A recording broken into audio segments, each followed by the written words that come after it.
Salam budaya, selamat berjumpa kembali dengan channel Heri Purwanto 81. Kali ini saya ingin mengajak teman-teman membahas soal nama Kerajaan Majapahit. Kenapa saya memilih tema ini? Karena ada sejumlah pihak yang meragukannya. Ada beberapa informasi simpang siur terkait Majapahit. Misalnya, 1. Ada yang berpendapat Majapahit itu cuma dongeng belaka. Majapahit itu kerajaan fiktif. Majapahit itu cuma mitos yang dibesar-besarkan. Yang kedua, ada yang berpendapat Majapahit itu bukan dongeng, bukan fiktif. Tapi yang benar harus ditulis Mojopahit karena kerajaan ini ada di Jawa. Sehingga yang benar harus ditulis menggunakan bahasa Jawa yaitu Mojopahit, bukan Majapahit. Pendapat yang ketiga mengatakan Majapahit itu bukan dongeng, bukan fiktif. Akan tetapi nama Majapahit tidak pernah tertulis dalam prasasti, cuma ada di naskah-naskah sastra. Sedangkan yang tertulis di prasasti adalah Wilwatikta. Benarkah demikian? Nah, teman-teman, tiga pendapat tersebut akan coba kita luruskan dalam video kali ini. Tentunya menggunakan sumber-sumber otentik sebagai rujukan kita. Baik, mari kita bahas pendapat pertama yang menyebut Majapahit itu cuma dongeng. Majapahit itu cuma kerajaan fiktif. Sebenarnya ini pernah kita bahas dalam video nomor 39 bahwa Majapahit itu memang ada dua. Ada Majapahit versi dongeng, ada Majapahit versi sejarah. Nah, teman-teman silakan perhatikan dua silsilah ini. Majapahit versi dongeng ada di sebelah kanan. Didirikan oleh seorang tokoh bernama Raden Sesuruh yang bergelar Prabu Bratono. Kemudian ia digantikan putranya yang bernama Prabu Brokumoro. Raja selanjutnya ialah putranya yang bergelar Prabu Brawijaya I yang memiliki nama asli Adiningkung. Kemudian ia digantikan putrinya yang bernama Ratu Kencana Wungu yang memerintah bersama suaminya yang bernama Damarwulan bergelar Prabu Brokusumo. Kemudian mereka dikudeta oleh adik Ratu Kencana Wungu yang bergelar Prabu Brawijaya II yang memiliki nama asli Hayam Wuruk. Mungkin teman-teman bertanya, loh berarti Hayam Wuruk itu tokoh dongeng dong? Nah, saya tegaskan di sini Hayam Wuruk yang bergelar Brawijaya II adalah tokoh dongeng. Sedangkan Hayam Wuruk yang bergelar Sri Rajasa Nagara itu tokoh sejarah. Silsilahnya ada di sebelah kiri ini ya. Oke, sekarang kita lanjut. Brawijaya II digantikan putranya yang bergelar Prabu Brawijaya III yang memiliki nama asli Lembu Amisani. Kemudian ia digantikan putranya yang bergelar Prabu Brawijaya keempat yang memiliki nama asli Bratanjung. Kemudian ia digantikan putranya yang bergelar Prabu Brawijaya V yang memiliki nama asli Raden Alit. Nah, teman-teman, silsilah yang sebelah kanan ini saya rangkum dari sumber-sumber tradisional yaitu naskah-naskah Babat yang ditulis sekitar abad ke-18 atau ke-19 Masehi. Selisih ratusan tahun sesudah Majapahit runtuh. Naskah-naskah ini disusun oleh para pujangga keraton yang mendapat tugas untuk menyusun naskah sastra sebagai legitimasi bahwa raja-raja dinasti Mataram adalah keturunan raja-raja Majapahit. Sayang sekali waktu itu sejarah Majapahit sudah lama terkubur, sedangkan waktu itu belum ada penelitian prasasti dan rontal-rontal kuno. Sehingga para pujangga keraton terpaksa menyusun silsilah yang seperti di sebelah kanan ini. Jadi silsilah yang sebelah kanan ini lebih bersifat politis, bukan bersifat historis ya. Karena memang disusun untuk kepentingan legitimasi, bukan disusun berdasarkan temuan purbakala. Namun demikian, pada zaman itu silsilah yang sebelah kanan ini dianggap sebagai sejarah resmi versi keraton. Barulah pada abad ke-19 dilakukan penggalian terhadap sejarah Jawa kuno khususnya Majapahit. Akhirnya diketahui bahwa silsilah raja-raja Majapahit tidak seperti yang sebelah kanan ini. Ternyata silsilah raja-raja Majapahit yang benar itu adalah yang berada di sebelah kiri ini. Silsilah ini disusun berdasarkan temuan-temuan prasasti dan naskah kuno, yaitu para raton dan nagara Kertagama. Ternyata Majapahit bukan didirikan oleh Raden Sesuruh, melainkan didirikan oleh tokoh bernama Raden Wijaya yang bergelar Sri Kertarajasa Jayawardhana. Kemudian ia digantikan putranya yang bernama Jayanagara. Setelah itu tahta jatuh kepada adiknya yang bernama Tribhuwana Tunggadewi. Kemudian Tribhuwana Tunggadewi digantikan putranya yang bernama Hayam Wuruk, bergelar Sri Rajasa Nagara. Nah, Hayam Wuruk yang ini tokoh sejarah ya. Kalau Hayam Wuruk yang bergelar Brawijaya II itu tokoh dongeng. Selanjutnya Hayam Wuruk digantikan menantunya yang bernama Wikramawardhana yang memerintah bersama istrinya bernama Kusumawardhani, putri Hayam Wuruk. Selanjutnya Wikramawardhana digantikan putrinya yang bernama Dewi Suhita. Setelah Dewi Suhita, tahta Majapahit jatuh kepada adiknya yang bernama Kertawijaya. Setelah Kertawijaya, yang menjadi Raja Majapahit adalah Raja Sawardhana, yang juga disebut Sang Sinagara. Kemudian Majapahit dipimpin oleh Girisawardhana yang juga bergelar Brahyang Purwawisesa. Raja selanjutnya ialah Suraprabawa yang bergelar Singha Wikramawardhana.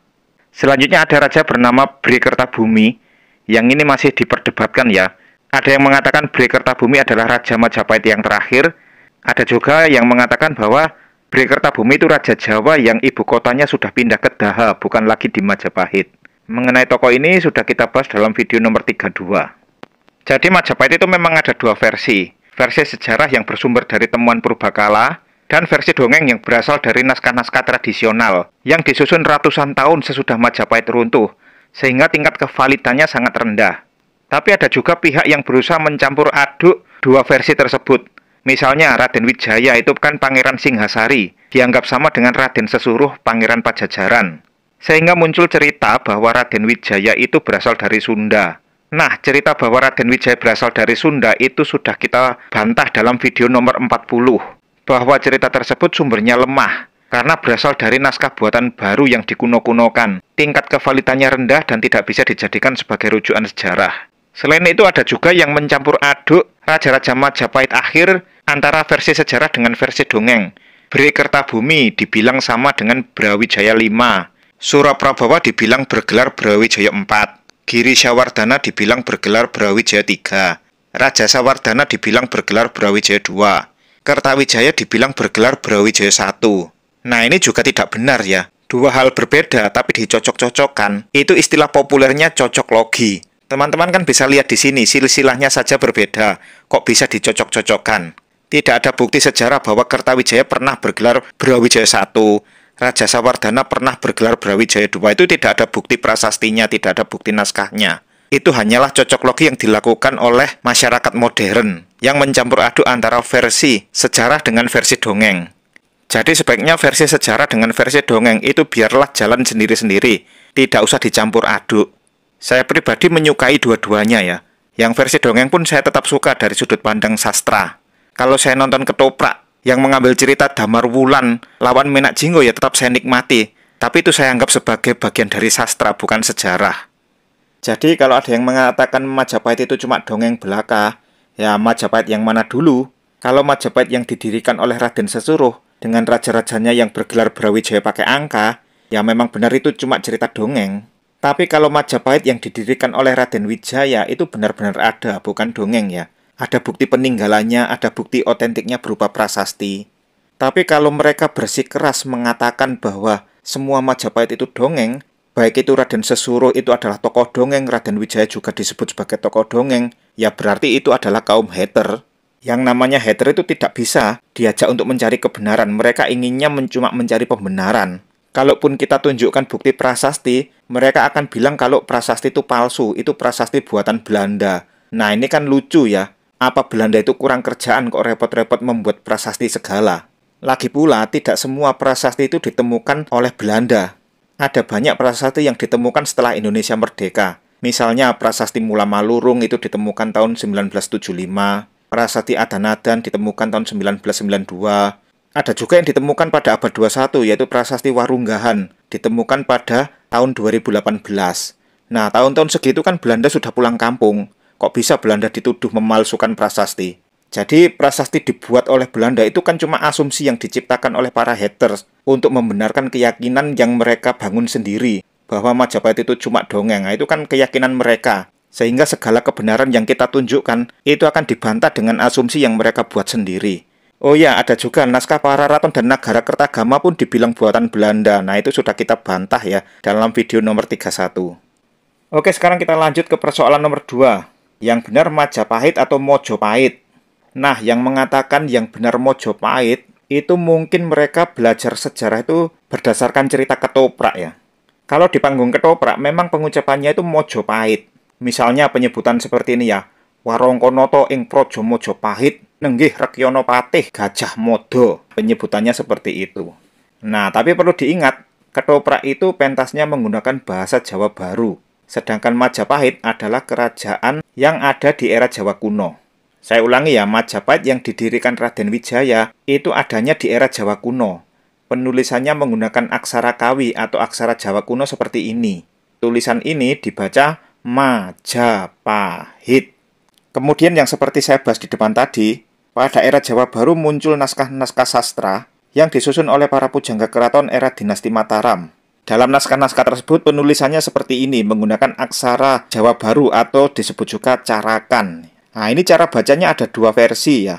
Kalau menurut dialek Banyumasan atau yang lazim disebut dialek Ngapak, itu cara bacanya Majapahit, sama seperti pengucapan era Jawa kuno. Sedangkan menurut dialek Mataraman dan juga Jawa Timuran, tulisan ini dibaca Mojopahit.